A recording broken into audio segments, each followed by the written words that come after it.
패시브 전략 1호로 발표하겠습니다. 허율 연구원입니다. 예, 1월 파생 패시브 전략 말씀드리겠습니다. 먼저 패시브 투자 전략 세 가지 정도 말씀드리면 첫 번째로 1월 27일 LG 에너지 솔루션이 상장 예정입니다.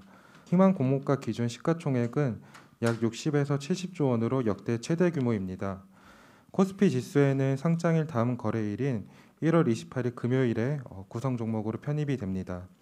코스피 지수를 벤치마크로 하는 투자 주체들은 포트폴리오 내 기존 주식들을 매도하고 LG 에너지 솔루션을 매수할 가능성이 높기 때문에 상장 주간 코스피 지수 내 주요 종목들의 하방 변동성이 커질 가능성이 높습니다. 코스피 200 지수에는 3월 10일 금요일에 조기 편입될 것으로 예상합니다. 시장에서 거론되는 유동주식 비율 10% 하회에 따른 조기 편입 불발 리스크는 낮다고 판단하고 있습니다. 상장 시점에서 LG 에너지 솔루션의 유동 비율이 8.5% 수준으로 추정되어서 10%를 하회할 가능성이 높은 것은 사실이지만 KRX는 지난 몇 년 동안 조기 편입 대상 종목의 유동 비율 산정 시 최대 3개월 낙원 물량까지 유동 주식으로 산정했기 때문입니다. 조기 편입 시에는 2월 20일 화요일 장 마감 후에 지수 운영 공지를 통해 이를 안내할 예정입니다. MSCI 지수에는 2월 14일 월요일 장 마감 후에 편입될 것으로 예상합니다. MSCI 역시 유동 비율이 15% 이상이어야 구성 종목으로 편입하지만 유동 시가총액이 기준치 이상이면 문제가 없기 때문입니다. 작년 말 카카오뱅크 역시 유동 비율이 10%였지만 조기 편입한 사례가 있습니다. MSCI 조기 편입 시에는 상장일 또는 2길 저녁에 편입 여부가 발표될 예정입니다. 국내 2차전지 일부 테마 ETF에도 조기 편입될 것으로 예상합니다. 최근 FN 가이드의 지수 반번론이 변경되며 코덱스 2차전지 산업 ETF 및 타이거 2차전지 테마 ETF는 2월 9일부터 LG와 편출 및 LG 에너지 솔루션 편입이 가능하게 됩니다. 두 ETF는 2월 9일 당일 교체 매매를 진행할 것으로 예상합니다. 지금까지 말씀드린 LG 에너지 솔루션 상장 및 지수 편입에 따른 패시브 매수 자금에 대해서 정리해서 말씀드리면 2월 9일 코덱스 2차전지 및 타이거 2차전지 테마 ETF는 약 3,700억 원, 2월 14일 MSCI 지수 추종하는 패시브 펀드는 약 2,800억 원, 3월 11일 코스피 200 지수를 추종하는 패시브 펀드는 약 2,000억 원, 또 3월 11일 기타 2차전지 지수를 추종하는 패시브 펀드는 약 2,700원 해서 총 1조 원을 매수할 것으로 예상하고 있습니다. 두 번째로 2월 10일 목요일 MSCI 2월 분기 리뷰가 발표될 예정입니다. 리밸런싱은 2월 28일 월요일에 진행될 예정이고 1월 6일 주가 기준 편입 기준을 충족하는 종목은 메리츠 금융지주가 유일합니다. 유메이드 같은 경우는 1월 초 급락하면서 현재 편입 기준을 충족하지 못하고 있습니다. 1월 17일에서 28일 중 이매의 날을 기준으로 컷오프를 산출하고 리뷰를 진행하므로 해당 기간 컷오프 및 시가총액 추이를 지속 관찰할 필요가 있습니다. 마지막으로 작년에 신규 상장한 SD 바이오 센서, 카카오뱅크, 크래프톤의 락원 물량 해제될 예정입니다. 세 종목 모두 코스피 200 구성 종목으로 공매도가 가능하므로 관련 수급에 유의할 필요가 있습니다. 다음으로 만기 투자 전략 간략히 말씀드리겠습니다. 금융투자는 지난해 구축한 배당연계 차익거래 포지션을 연초에 대거 청산하고 있습니다. 이는 코스피 200 선물 백워디에이션이 강하게 나타나면서 포지션 청산에 유리한 상황이 지속되었기 때문입니다. 배당연계 차익거래 포지션 청산은 상당 부분 이루어진 것으로 판단됩니다. 또한 백워디에이션이 지속되면서 신규 베이시스 연계 매도 차익거래도 일부 진행되고 있는 것으로 추정합니다. 이번에 만기를 맞이하는 금융투자의 미니 선물 잔고는 약 2,800억 원 수준에 그칩니다.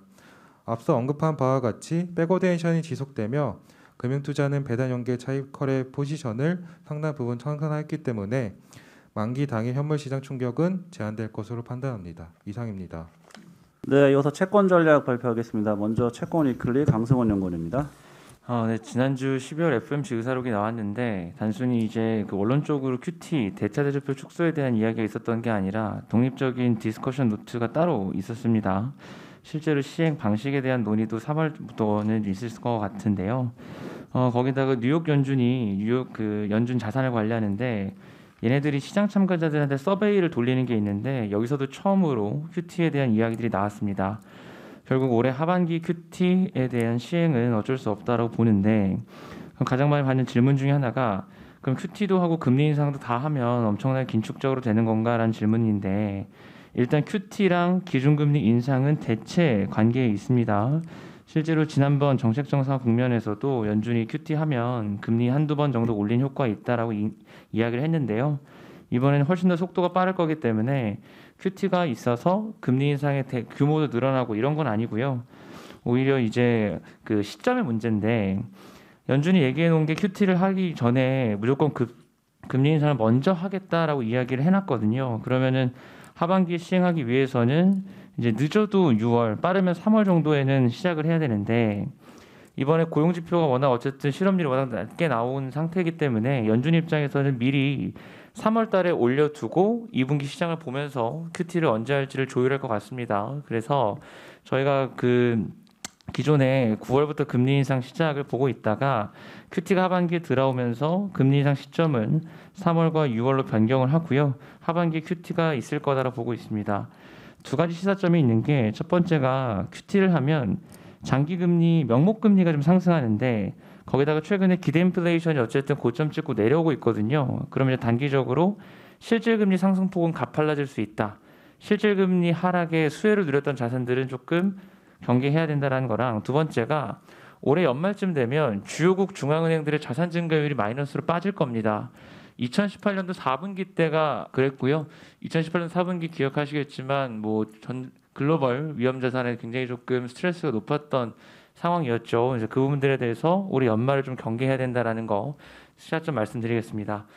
마지막으로 우리나라 이번 주 금통이 있는데요. 금리 인상 전망하고요. 다만 저희는 이번 금통위가 올해 마지막 금리 인상이 될 거라고 보는데 다만 당분간은 국내적으로도 연준의 금리 인상에 대한 우려들이 조금 더 부각되면서 당분간 원화 채권 시장도 조금 경계감을 가질 필요 있다. 다만 오히려 저희는 한국 같은 경우에는 금리 상승 시 매수 시점 매수를 좀 권고드리고 있습니다. 2018년과 똑같다면 미국 금리가 올라갈 때, 즉 실질 금리 위주로 올라갈 때 원화 금리는 이제 고점을 형성하고 내려갔던 전례가 있습니다. 이상입니다. 저희 생각보다 좀 더 공격적으로 이제 유동성 축소에 나서고 있는 상황이잖아요. 뭐 QT까지 얘기가 나온 상황이니까 그 한국은행 입장에서도 기존 그 전망보다 좀 달라질 부분이 있지 않을까라는 생각이 드는데 저희 뭐 한국 같은 경우는 좀 어떤 좀 변화를 보일 수 있을까요? 일단 지난번 금통위 때 금리를 올리면서 이주열 총재가 했던 얘기 중에 하나가 우리나라는 기본적으로 미국보다 선제적으로 두 차례 1월 달에 올리면 세 차례 금리 인상에 나섰기 때문에 통화 정책에 여유가 있다라는 언급이 있었는데요. 실제로 저희가 보고 있는 시각은 예를 들어서 미국 같은 경우는 아직 10년 금리가 잠재 성장률에 미치지 못하지만 한국 같은 경우에는 10년 금리가 잠재 성장률보다도 50bp 이상 높습니다. 그 얘기 뭐냐면 한국 같은 경우에는 미국과 달리 6개월가량 이미 잠재 성장률보다 높은 금리를 유지하면서 긴축적인 스탠스를 충분히 좀 누려왔다라는 것이고요. 예를 들어서 2015, 2016년도 미국이 금리 올릴 때 한국은 오히려 16년도에 금리 인하를 했던 전례가 있죠. 2017년도에도 연준이 무려 3번 금리 인상하고 9월 달부터 자산 축소를 했는데도 17년 11월 달에 한 번밖에 금리를 못 올렸습니다. 기본적으로 의외로 미국과 한국의 정책이 1대1로 가지는 않고요. 한국이 미국보다 항상 경기 사이클에 앞서서 있기 때문에 미리 조금 긴축하고 막상 연준이 금리 인상을 가파르게 할 때는 오히려 이머징 쪽의 경기가 안 좋아지면서 금리가 하락했던 전례가 있다 이렇게 말씀드리겠습니다. 이어서 해외 채권 소버린 위클리 발표하겠습니다. 신환종 연구원입니다. 네, 지난주 글로벌 채권 시장은 연준 통화 정책 정상화 기대가 높아지고 에너지 가격 상승하면서 금리 급등했습니다. 오늘은 그 카자흐스탄이 지금 이슈가 되고 있어서 갖고 왔는데요. 우리가 아랍의 봄 이런 얘기를 많이 하는데 식품 가격이 오르면서 권위주의 정부에 저항했던 게 한 10년 전의 얘기인데 이게 원래 그 원본은 1968년에 프라이 봄인데요. 공산화된 체코에서 자유주의 운동의 요구가 높았을 때 소련이 군대를 파병해서 무자백에 진압한 지금 카자흐스탄은 아랍의 봄하고 그 프라이 봄이 뒤섞여 있다 이렇게 볼 수 있을 것 같습니다. 일단 권위주의 국가에서 이런 시위가 많이 나올 것 같고 올해 2022년에는 아랍의 봄과 이런 상황들이 취약국들의 정치적 혼란이 발생하면서 특히 원자재 중심의 지정학적 리스크에 미칠 영향이 되게 크다고 이제 보고 있는데 일단 외부에서 러시아 중심의 공동 안보 조약 기구를 통해서 군대를 요청했고 긴급 파병됐기 때문에 기존 29년 집권했던 정부가 그나마 미국, 유럽, 중국 이런 식으로 균형 외교를 추구한 것이 있어서 모두 구속시켰고 아웃시키면서 현 정부의 친러시아 정책을 유도하는 가운데 지나친 강경 진압이 소련의 멸망을 촉발했던 카자흐 민족주의, 그다음에 인구가 73%의 종교가 이슬람이기 때문에 이런 극단주의를 자극할 수 있어서 지금 되게 매우 예민한 상황입니다. 소강 상태에 빠지긴 했지만 이런 극단화된 양극화된 162명이 55%의 부를 독식하고 있는 상황, 그다음에 유가 하락으로 경제가 아주 안 좋은 상황에서 코로나까지 권위주의 정부에 대한 염증, 민주주의에 대한 요구, 거기에 이제 외부 세력 파병으로 인한 이런 카자흐 민족주의, 이슬람 극단주의 이런 예민한 상황에서 이게 상당히 어렵기 때문에 아마도 2000년대 초반에 우크라이나 오렌지 혁명 같은 거를 방어하기 위해서 러시아의 개입 등이 더 강화될 것 같고요. 이런 식의 카자흐뿐만 아니라 주변에서 또 아랍 쪽 이런 지역에서 올해 이 정치적 혼란이 재발할 가능성이 상당히 높을 것에 주의할 필요가 있다고 판단하고 있습니다. 이상입니다. 네, 이어서 크레딧 리포트 국내외 크레딧 위클리입니다. 최성종 연구원입니다. 네, 먼저 국내 말씀드리겠습니다. 지난주 2022년 첫 주 신용 스프레드는 전 영역에서 축소되면서 지난해 하반기와 다른 모습을 보였습니다. 연초 기관들의 자금 집행이 시작되었고요. 과거 대비 높은 스프레드 수준이 강세 요인으로 판단됩니다. 연초 발행액이 예년 대비 좀 많겠지만 투자 수요가 견조한 점을 감안했을 때 무난히 소화될 것으로 판단되고요. 현재 국채금리 상승 압력이 높지만 연중 내내 지속적으로 상승될 가능성 낮은 점을 고려할 때 스프레드 축소와 함께 올해 국내 크레딧 같은 경우에 양호한 투자 성과가 예상됩니다. 이어서 글로벌 말씀드리겠습니다. 글로벌 크레딧 같은 경우에 지난주 투자 등급 신용 스프레드는 보합세를 보였고요. 하이힐드 같은 경우에는 미국과 유럽이 다소 상반된 모습이었습니다. 미국 같은 경우에는 위험 회피 심리에 따라서 스프레드 확대 폭이 크게 나타난 반면에 유럽 같은 경우에는 신규 자금 유입 그리고 발행 감소에 따라서 오히려 신용 스프레드가 축소되는 모습이었고요. 다만 국채 금리가 상승함에 따라서 전반적으로 크레딧물의 투자 성과도 저조한 모습이었습니다. 이번 주 금요일 미국 대형은행들의 2021년 4분기 실적 발표가 예정되어 있습니다. 최근 금리 상승 그리고 미국 내에서의 대출 증가 그리고 소비 지출 증가를 감안하게 된다면 미국 대형은행들의 4분기 실적도 양호할 것으로 판단되고요. 이러한 양호한 펀더멘탈에도 불구하고 현재 밸류에이션 부담을 좀 감안을 한다면 당분간 크레딧 투자 성과는 국채 금리 흐름에 따라서 결정될 것으로 판단됩니다. 이상입니다.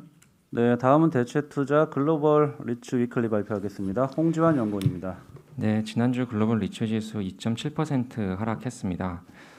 밸류를 높게 받았던 섹터로 묶을 수 있는 산업용 스토리지 특수형 이렇게 하락을 했다라고 보시면 될 것 같고요.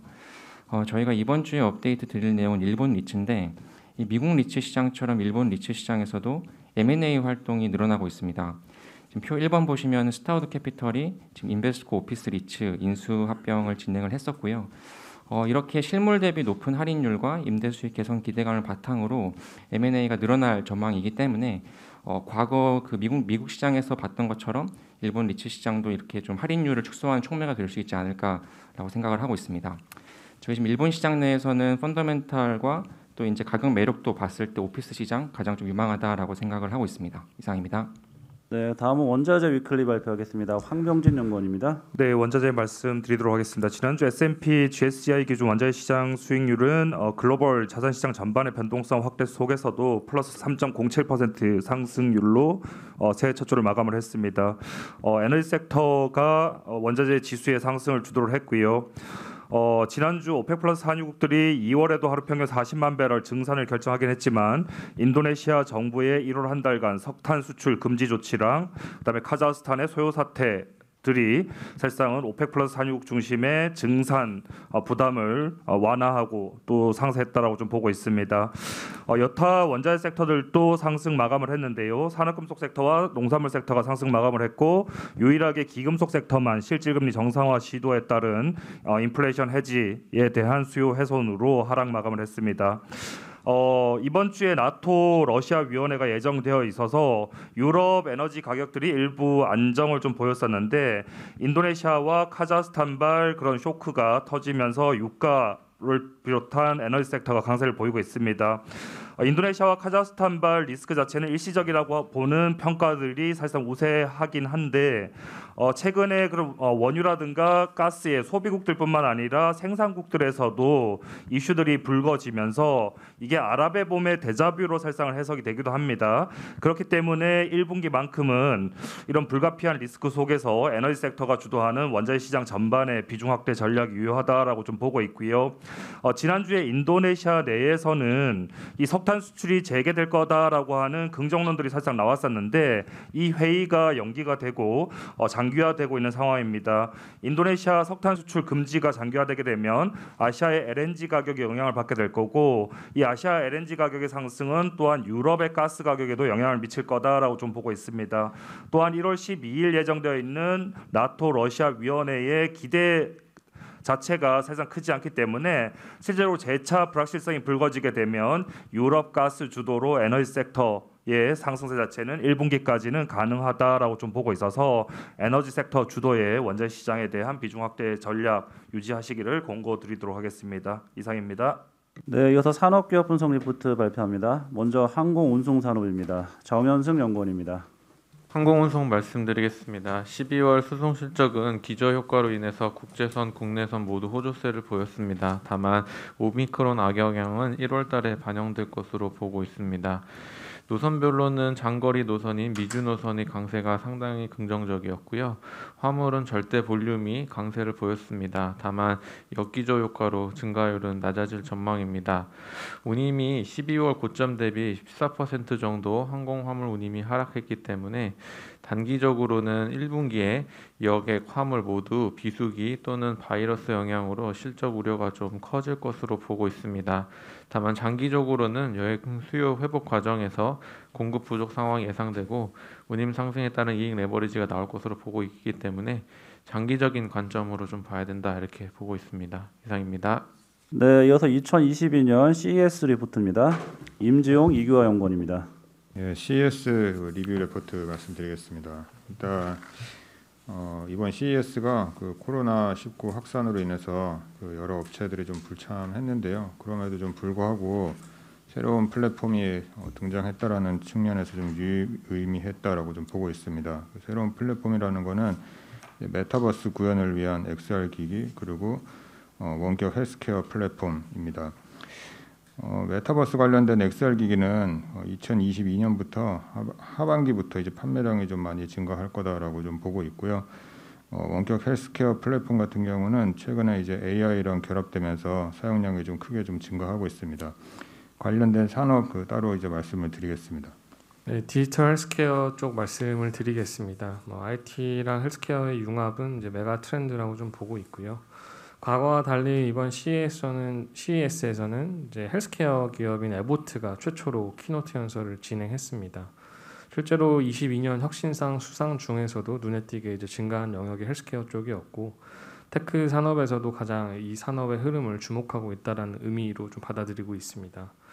결국에 디지털 헬스케어 산업의 핵심은 이제 빅데이터나 인공지능이라고 보고 있는데, 그러니까 질병에 대한 정밀한 예측, 예방, 진료를 가능하게 하는 거고. 예를 들어서 신약 개발의 개발 기간, 비용 절감 이런 거를 활용하기 위한 목적이라고 보시면 될 것 같습니다. 두 번째로 좀 주목했던 분야가 원격 의료 쪽인데 저희는 텔라닥을 주목을 하고 있습니다. 대표 수혜주로 팬데믹 당시 엄청난 주가 퍼포먼스를 보였다가 성장에 대한 피크아웃, 경쟁 심화 우려, 중장기 가이던스가 좀 기대치를 하회하면서 주가는 고점 대비 많이 하락을 했지만 저희는 구조적 방향성, 성장 방향성이 명확하다고 좀 보고 있고 향후에 대한 그 원격 의료 서비스 수요는 좀 지속적으로 증가할 거라고 좀 보고 있습니다. 따라서 경쟁상 대비 의사 네트워크도 단단하고 리본고라는 만성질환 관리 플랫폼 업체의 합병 시너지 그리고 정신건강 쪽에서 고성장생들을 감안했을 때 저희는 외형 성장은 충분히 가능하다라고 좀 보고 있어서 이 디지털 헬스케어 쪽에서 좀 관심받을 종목은 이제 텔라닥이라고 좀 보고 있습니다. 네, 이어서 하드웨어 메타버스 쪽 말씀드리면 그 VR기가 처음으로 좀 주목을 받기 시작했고요. 관련해서 이제 소니가 플레이스테이션 VR2를 좀 공개를 했고 퀄컴이 마이크로소프트랑 AI 관련된 칩을 공동 개발하고 있다 이런 얘기들도 했습니다. 좀 재밌는 부분은 그 다양한 이제 관련된 액세서리 등이 이제 또 같이 공개가 됐는데요. 그 레디 플레이어 원 영화 같은 거 보시면은 거기 이제 플레이어들이 VR만 하는 게 아니고 그 옷 같은 걸 이제 입으면서 전신이 이제 그 촉감을 느낄 수 있는 그런 액세서리를 같이 이제 하고 있는데 그런 관련된 그 액세서리까지 공개가 됐습니다. 예를 들어서 오후에 뭐 햅틱 베스트라고 하는 거는 예를 들어서 총을 맞으면 그 총알이 맞는 것뿐만 아니라 뭐 뚫고 나가는 느낌이나 뭐 그게 이제 피가 흘리는 느낌 뭐 이런 것까지 이제 다 가능하다고 하고 지금까지는 이제 VR이 대부분이지만 앞으로는 이런 액세서리 시장까지도 확대될 거라고 보고 있습니다. 그다음에 AR 안경 시장도 태동을 하고 있다고 저희 이제 보고 있고요. 그 오큘러스 퀘스트 2가 최근에 판매가 좋았기 때문에 VR 쪽 시장에 대해서 관심이 많은데 오히려 이제 이번 CES에서는 AR 안경 쪽이 더 관심이 좀 많았던 상황입니다. 그래서 관련해서 아까 말씀드린 것처럼 퀄컴이 마이크로소프트랑 관련된 그 칩을 개발하고 있고 중국 가전업체 TCL도 AR 안경을 공개를 했습니다. 삼성전자는 아쉽게도 공개를 안 했지만 전자도 지금 VR보다는 오히려 AR 안경 쪽을 집중해서 개발하고 있기 때문에 이쪽 관련된 시장이 좀 확대될 거라고 보고요.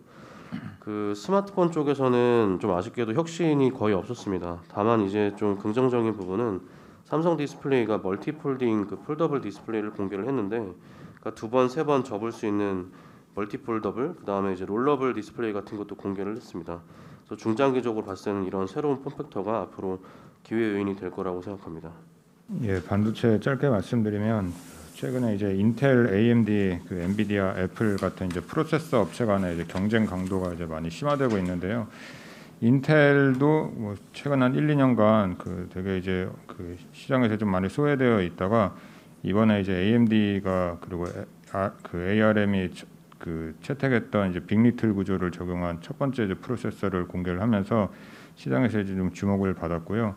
AMD 같은 경우는 그 저희가 이제 많이 말씀드린 이제 하이브리드 본딩 공정이라고 차세대 후공정이 있는데 이거를 적용한 최초의 프로세서를 이번 CES에서 공개를 했습니다. 그래서 업계에서 좀 이거를 좀 호평을 좀 많이 했습니다.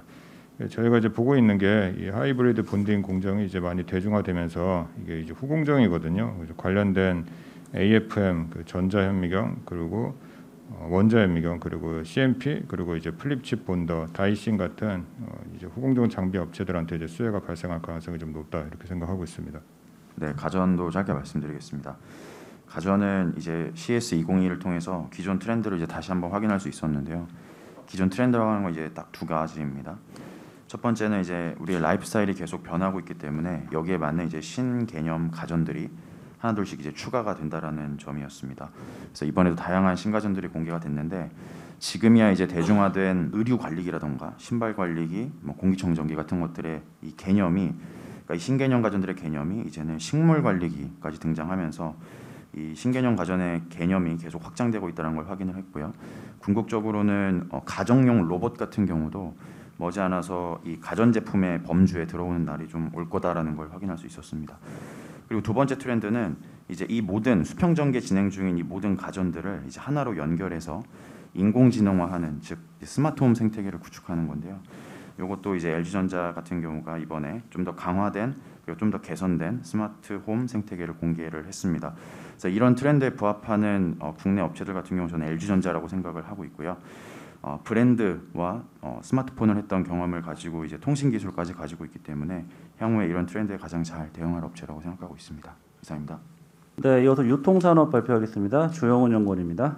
네, 유통산업 4분기 프리뷰 자료를 좀 작성을 해봤고요. 지난 2년간 좀 업종 실적 추이를 좀 보면은 이제 코로나19 영향을 좀 굉장히 많이 받았습니다. 이제 그러다 보니까 이번 4분기에도 이제 오미크론 변이 이슈 그리고 이에 따른 이제 단계적 일상 회복 조치 중단으로 인해서 좀 4분기도 또 안 좋은 거 아니냐라는 좀 우려가 많았던 것이 사실입니다. 하지만 이제 좀 실질적으로 이제 12월 좀 성과를 봐보면 이번에는 조금 분위기가 달랐다라는 점을 말씀을 드리고 싶고요. 제목에도 적어드렸다시피 특히 백화점 쪽의 성과가 좀 많이 좋게 나왔습니다. 특히 신세계 같은 경우에는 기존점 성장률이 30%가 넘어서면서 거의 역대 최고 실적이 나왔기 때문에 이번에는 이제 우려와 달리 실적 굉장히 좋다라는 점 코멘트 드리고 싶고요. 그리고 편의점 같은 경우도 이제는 좀 이제 재택근무나 이제 원격 수업 같은 경우들이 많이 줄어들다 보니까 유동 인구가 감소하지 않으면서 이제 우려 대비로 좀 잘 나오는 모습 기대해 볼 수 있을 것이다 말씀을 드리겠습니다. 그래서 저희는 이제 4분기 실적 관점에서는 이제 백화점과 이런 편의점 업종에 좀 관심을 가져보실 필요 있다라고 보고 있고요. 저희는 이제 그동안 투자 유망 종목으로 현대백화점 말씀드렸는데 이제 현대백화점에 더해서 이제 신세계 같은 경우도 저희가 리스크로 바라봤던 이제 공항 면세점 임대료 인하가 6개월 연장이 확정이 됐기 때문에 관련된 리스크 소멸됐다는 점에서 좀 관심 가져보실 필요 있다라는 점 말씀드리고 싶고요. 그리고 이제 편의점 산업에서는 아무래도 조금 퓨어 플레이어인 이제 BGF 리테일이 이제 4분기 실적 시장 기대치 이상 나오는 것이 조금 확실시되고 있기 때문에 이런 부분들 저희가 밸류에이션 밴드 바닥에서 관심 가져보실 필요 있다는 점 말씀드리겠습니다. 네, 이어서 반도체 산업하고 삼성전자 같이 발표하겠습니다. 도현우 연구원입니다. 예, 반도체 말씀드리겠습니다. 최근에 여러 국가들에서 반도체 관련된 팹에 많은 이제 사고들이 좀 발생하고 있는데요. 관련된 영향에 대해서 좀 말씀을 드리겠습니다. 일단 중국에서 코로나19 확진자가 이제 많이 나오면서 도시가 봉쇄가 됐는데 중국 시안에는 삼성전자의 시안 낸드 팹이랑 그리고 마이크론의 D램 후공정 팹이 위치해 있습니다. 그래서 이쪽에 직원들 출퇴근에 좀 제약을 많이 받으면서 생산성이 좀 많이 저하되고 있고 삼성전자 시안 팹은 전 세계 낸드 생산에서 차지하는 비중이 15% 수준이기 때문에 상당히 큰 규모입니다. 그래서 관련된 영향은 현재 당분간은 재고가 좀 있기 때문에 수급의 영향이 좀 제한적이지만 재고가 소진되는 2022년 2분기 이후에 낸드 공급이 좀 많이 줄어들면서 낸드 수급에 좀 긍정적인 영향을 줄 거다라고 생각을 하고 있습니다. 그리고 ASML의 이제 베를린 공장이 있는데요. 여기에서 이제 좀 불이 나면서 관련된 영향이 좀 있어 보이고요.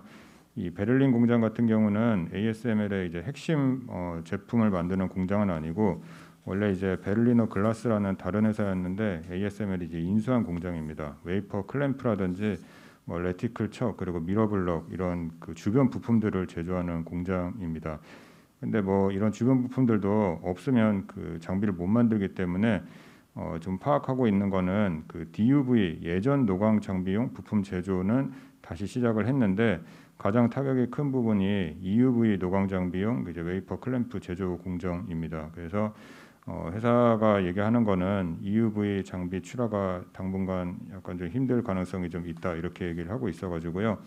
EUV 노광 장비를 이용하는 주요 공정이 D램이랑 그리고 5나노 이하의 로직 반도체거든요. 그래서 이쪽 생산에 영향을 줄 수 있지 않을까 그렇게 생각하고 있습니다. 그래서 종합해서 말씀을 드리면 D램이랑 낸드는 최근에 이런 사건들이 공급 축소로 이어져 가지고 이쪽 메모리 쪽에는 이제 긍정적인 이슈다 이렇게 생각을 하고 있습니다. 근데 로직 반도체 같은 경우는 뭐 TSMC라든지 이런 파운드리 업체들은 공급이 줄어들면 사실 이득 볼 수 있는 게 없거든요. D램 낸드랑은 다르게. 그래서 생산 축소로 인한 긍정적인 효과는 없고 뭐 수요라든지 공급을 못해서 이런 것들에 관련된 이제 기업들한테 이제 부정적인 영향이 예상된다 이렇게 생각하고 있습니다. 그리고 주말에도 중국에 이제 화홍 반도체라고 파운드리 한 9위 정도 하는 회사가 있는데 이제 거기서도 이제 불이 나가지고 이제 관련된 영향이 좀 있어 보이고 9위라서 뭐 큰 영향은 없을 거다 이렇게 생각할 수 있는데 그 회사가 만드는 이제 공정은 주로 이제 8인치거든요. 그래서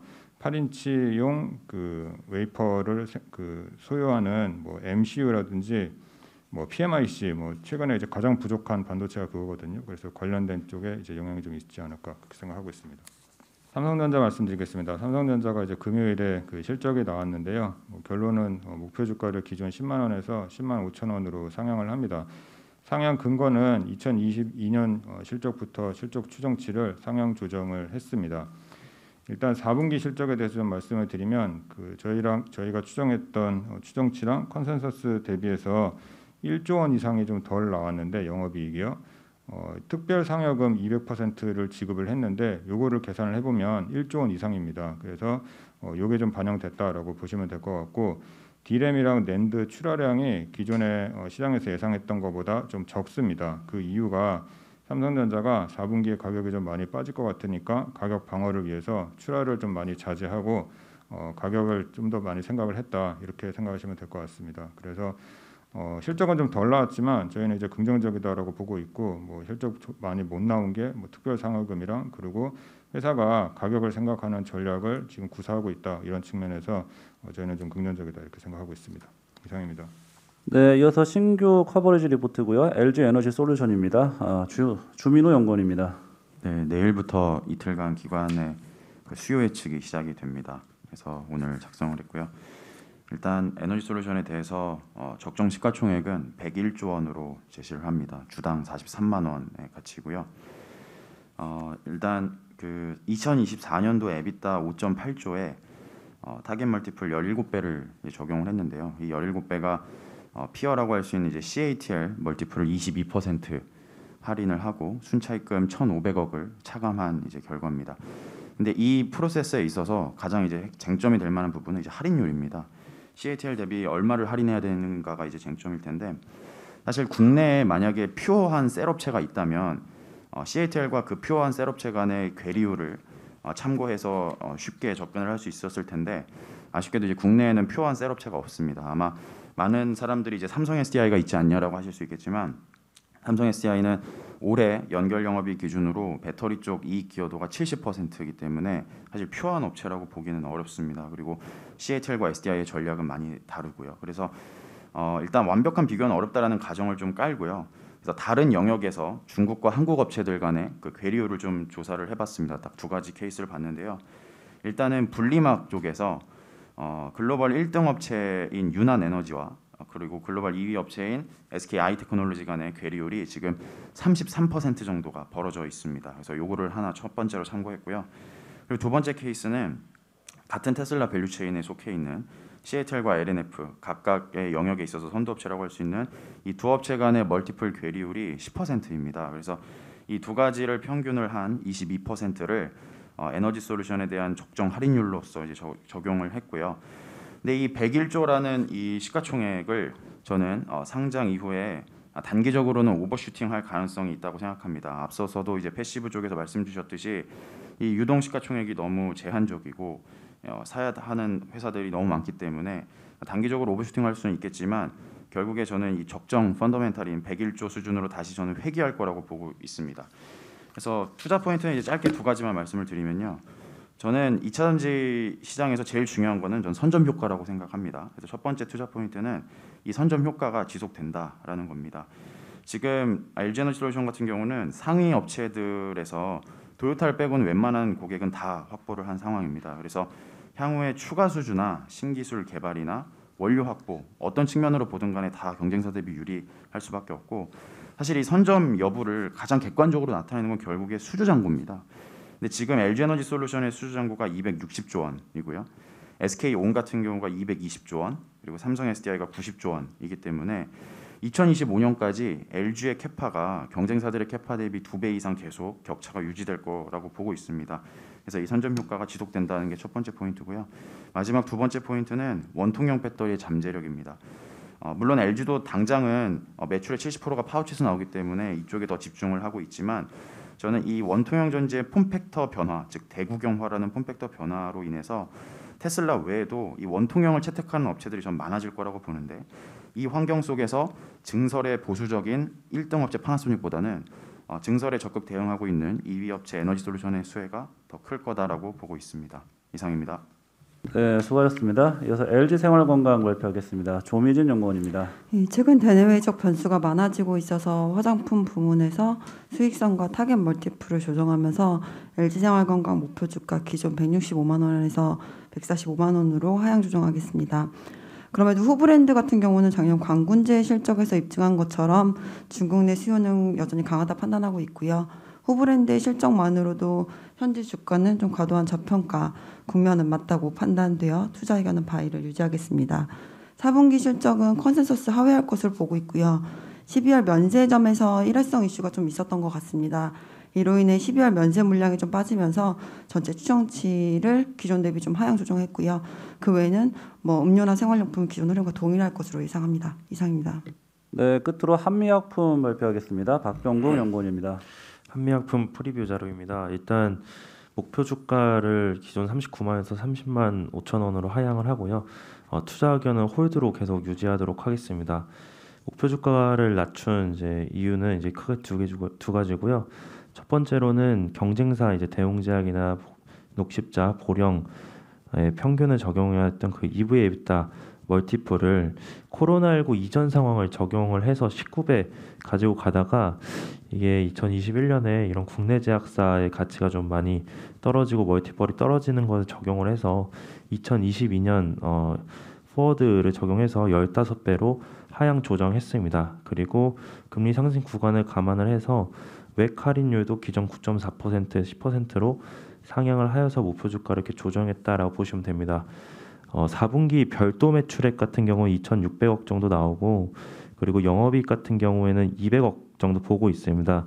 다만 이 200억 중에서도 최근에 앱토즈라는 기업의 기술 이전한 계약금 150억이 4분기에 들어오는 것을 가정을 했기 때문에 국내 의약품에서 가지고 가는 영업이익은 50억 정도로 좀 부진할 것이다라고 보고 있습니다. 다만 주요 연결회사인 북경안미가 연결 실적 개선에 그래도 큰 역할을 할 것이다라고 보고 있습니다. 그래서 4분기 북경안미 영업이익은 143억 원 보고 있습니다. 물론 이 실적보다 중요한 R&D 성과가 이제는 좀 많이 필요하다라고 보고 있습니다. 그래서 2022년에 좀 기대되는 파이프라인들은 아마도 롤론티스나 포지오티닙, 오락솔 이 정도가 될 것 같은데 일단 좀 지켜봐야 될 것 같습니다. 이상입니다. 네, 이상으로 모닝미팅 마칩니다.